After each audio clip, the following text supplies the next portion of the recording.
فوراً انہوں نے بند کروایا۔ میں اس کا گواہ ہوں۔ جی ہاں، اگر ہم سب مل کے اپنی بچیوں کی اس طرح حفاظت کرتے ہیں، اپنی بچیوں کو اگر ان حرکتوں میں پڑنے سے روکتے ہیں، یاد رکھیں یہ بچے ہمارے لیے جنت میں جانے کا سبب بنیں گے۔ اگر ہم نے ان کو نہ چھوا دیا، یہی بچے ہمارے لیے جنت میں لے جانے کے بجائے جہنم میں لے جانے کا سبب بن جائیں گے۔ اللہ ہماری حفاظت فرمائے۔ اللہ کرے کہ وہ باپ جن کے لیے اللہ نے بیٹیاں عطا کی ہیں بڑے خوش نصیب ہیں، اللہ ان کے گھر میں خوب رزق عطا فرمائے۔ جن کے لیے لڑکے بھی اللہ نے عطا کیا ہے، اللہ ان کی بھی حفاظت فرمائے۔ اللہ سب کے گھروں میں خوب خوشیاں عطا فرمائے۔ وہ ماں باپ جن کے لیے اب تک اولاد نہیں ہوئی ہے، وہ آنگ بچھائے ہوئے ہیں کہ کب ہمارے گھر میں خوشخبری آ جائے، کب اللہ رب ذوالجلال اولاد کی نعمت سے مالا مال فرمائے۔ اللہ رب ذوالجلال ان کے لیے بھی اولاد کی نعمت سے مالا مال فرمائے۔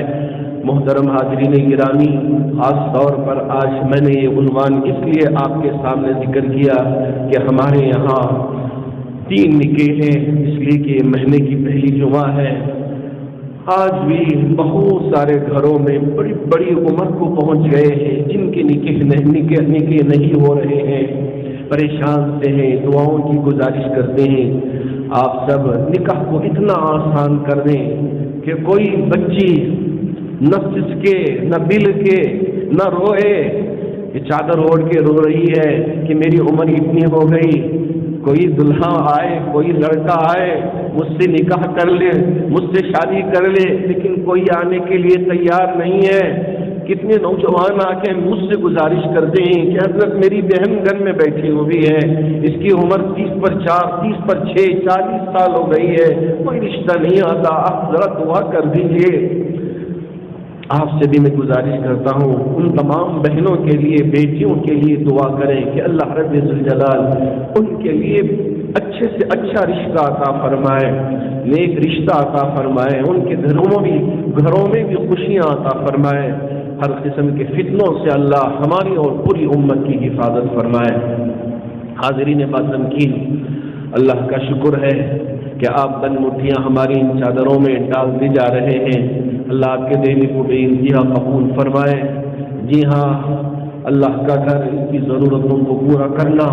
ہم میں سے ہر ایک کی ذمہ داری ہے۔ اللہ کا شکر ہے مصلیان جامع مسجد ہر جمعہ جو ان کے لیے میسر ہے چادروں میں ڈالتے جا رہے ہیں۔ اللہ ہمارے اور آپ کے دینے کو بے انتہا قبول فرما کر ہماری اولاد و آفاق کی حفاظت فرمائے، جو بیمار ہیں انہیں شفا عطا فرمائے، جو پریشان حال ہیں ان کی پریشانیوں کو دور فرمائے، جو قرض میں مبتلا ہیں ان کے قرض کی ادائیگی کی شکلیں و صورتیں پیدا فرمائے، جن کے پاس جاب نہیں ہے، جاب نہ ہونے کی وجہ سے جو نوجوان پریشان ہیں اللہ ان کے لیے حلال روزگار نصیب فرمائے، جو مرحومین دنیا سے رخصت ہو چکے ہیں تمام مرحومین کی بھرپور مغفرت فرمائے۔ آمین و آخر دعوانا الحمد للہ رب العالمین۔